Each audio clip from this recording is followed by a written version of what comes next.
Good morning and welcome back to the Blacksmith Shop here at Landmark Park. Last week we talked about tools and some of the basic tools. We also kind of alluded to the fire, and this is where it all starts, is your forge.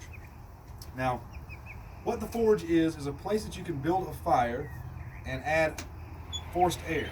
Can you see that coming up? Hopefully you can. Add a little dust. So fire on its own, unless it's a really big fire, is not going to get hot enough to get your metal to the point that you can move it around and manipulate it the way you'd like. So this is a forge from, this is a blower forge. This is, I think, made by Champion Company. As you turn this, what happens is it's got a big fan in here that blows air down through here and up from the bottom. So here's where your fire will be. It blows air up through it and makes that really hot. Gets your metal hot. So the fuel that we use here and that was commonly used over the ages is coal. You can come in here just a little bit. What coal is a solid fossil fuel. Look how shiny that is on the inside. And this is a bituminous coal. There are different kinds. This is bituminous coal. Wish I could tell you exactly what that means, but the other kind is anthracite, and it's not quite as good in my opinion. Now there's several different fuels that you can use in this. You could actually use wood or pine cones or whatever. This is a more efficient one. It burns longer and gets it really hot. So we're going to show you how we light this forge with this. Come on in, one more thing. So after this coal burns for a little while, it turns into coke. And I wish you could feel the weight of this is very light. And this is coke. This is what you're actually forging with after your coal gets ready. It's very, it's almost like pumice. See? That's your burned coal turns into coke. And this is really good for getting your fire going, because first you have to turn this coal into coke before you can actually forge with it. But we'll start with this. Actually, we'll start with this, get this hot, and then add this in. Alright, so now what we're going to do is take some of this, which is fat lighter, and you can start with any kind of wood or whatever you like to get your fire going. And a handy dandy cigarette lighter, because I'm not doing a flint and steel today. If you want to see that, you can check out my YouTube channel. Alright, so we'll get a little fire going with this. And this is what we call down here fat wood or fat lighter or just lighter. And what it is basically the heartwood of a dead pine tree. It has a lot of turpentine or sap in it, and the sap ignites pretty readily depending on how good your fat wood is, how much the wind is blowing.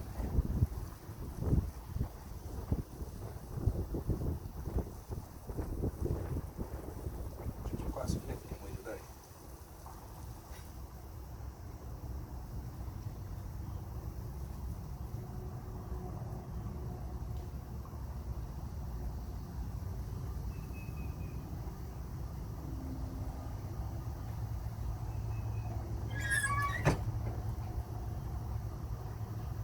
First, we'll get us a little fire going with this, and I'll come right back and I'll show you as we're adding the coke to the top of it. And I'll show you the forced air and the effects of that have on. Be right back. So now we've got our fat lighter going. We've got a little bit of flame in there. We're going to take some of this coke and put it right on top of the flame and let that kind of start to catch.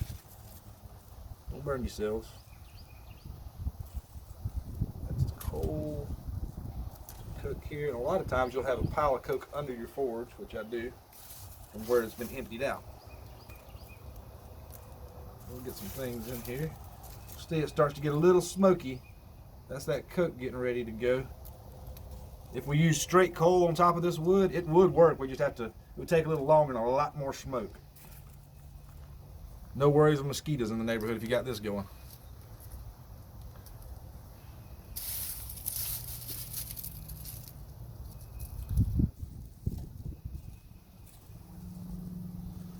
Once we get the coke in there, we're going to give it just a minute to heat up. I'm going to add a little bit of air.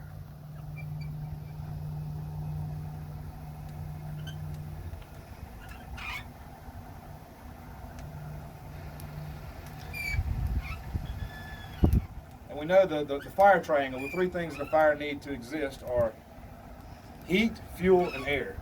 So we've got our fuel, we've got our heat, we've already added that. Now, the more air you add, the more oxygen is getting to it, then the hotter it's going to get and the better it's going to burn. But it also burns up your fuel faster that way. You got to be careful not to burn our fuel up too fast not to burn the wood up too fast before it gets the coke lit to the point that we can use it as the fuel itself. So nice and easy. All this is kind of a feeling you kind of get to where you're used to it and pain the butt to begin with, but then it gets to where it's just second nature. You don't even really think about it anymore. Go ahead and pile some little bits of coke in around this. Coke and coal for that matter. I will do a flint and steel lighting here one day. I've lit this actual forge with flint and steel. It's been a while.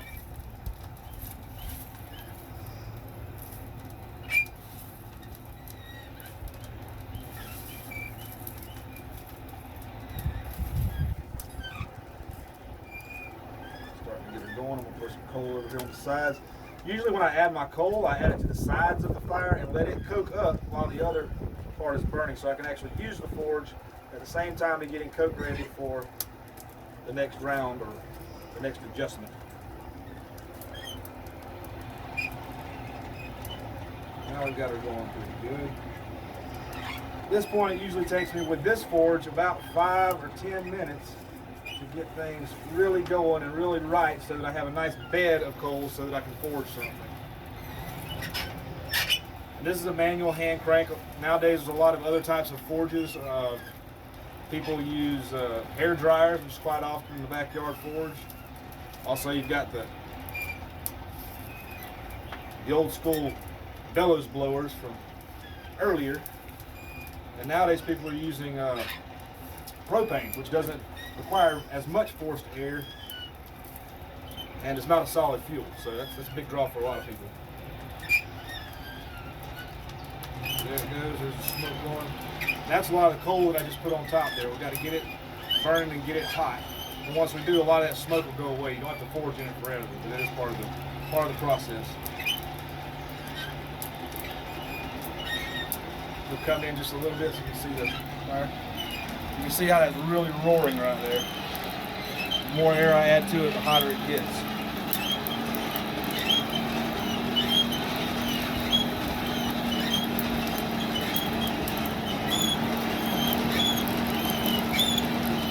That's the basics of your forging fire. Show you how quickly they'll get something hot.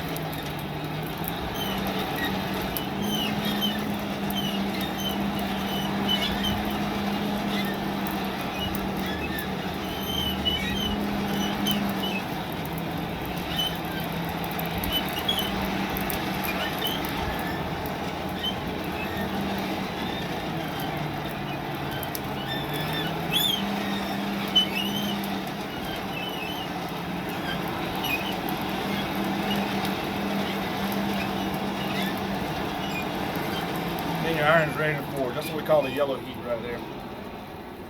And really easy to move that metal now.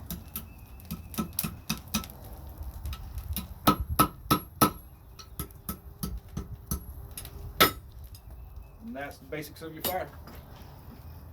Appreciate you stopping in and checking it out. We'll have another video for you next week, we hope. See you soon.